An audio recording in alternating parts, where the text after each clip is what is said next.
यस्तो छ है बाटोको अवस्था चाहिँ यो भोजपुरको हिले भन्ज्याङदेखि भामराङ हेलोसा जाने बाटो। यो बाटो दिङला नि जान्छ होइन।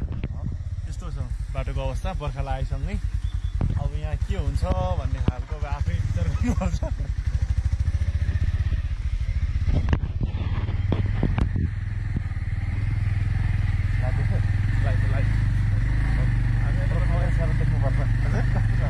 हाम्रो सरले अब देख्नुपर्छ यो घाटलाई।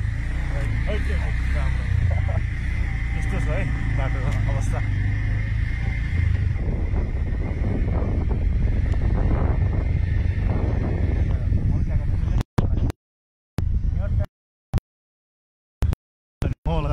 मोबाइल छुन पाएको छैन। त्यस्तो छ अवस्था बाटोमा मोबाइल छुने सक्ने अवस्था छैन। यो चाहिँ के हो ट्याक्कै यो छरछरी हो होला छरछरी हो छरछरी यहाँ नै रहिसक्यो हो। दामी छ है तर बाटो अप्ठ्यारो भयो भने ठाउँको दृश्यहरूले चाहिँ होइन मलाई नि आनन्द बनाउने। बुद्धको शिर जाने बाटो भने चाहिँ यहाँ रहेछ। बस पनि आउँदो रहेछ यो बाटो। अब के होला है भन्ने कुरा भयो यहाँ। पानी भन्नेमा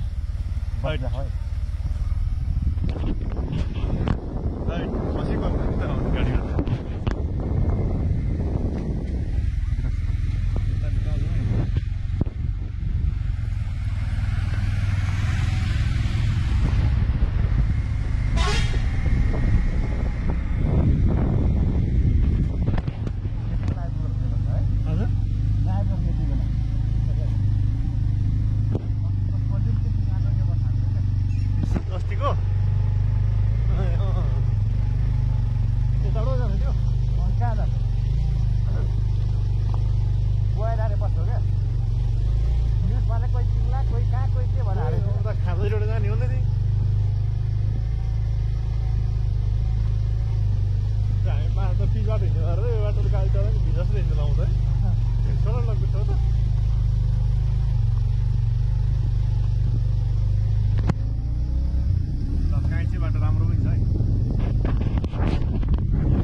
Sorry.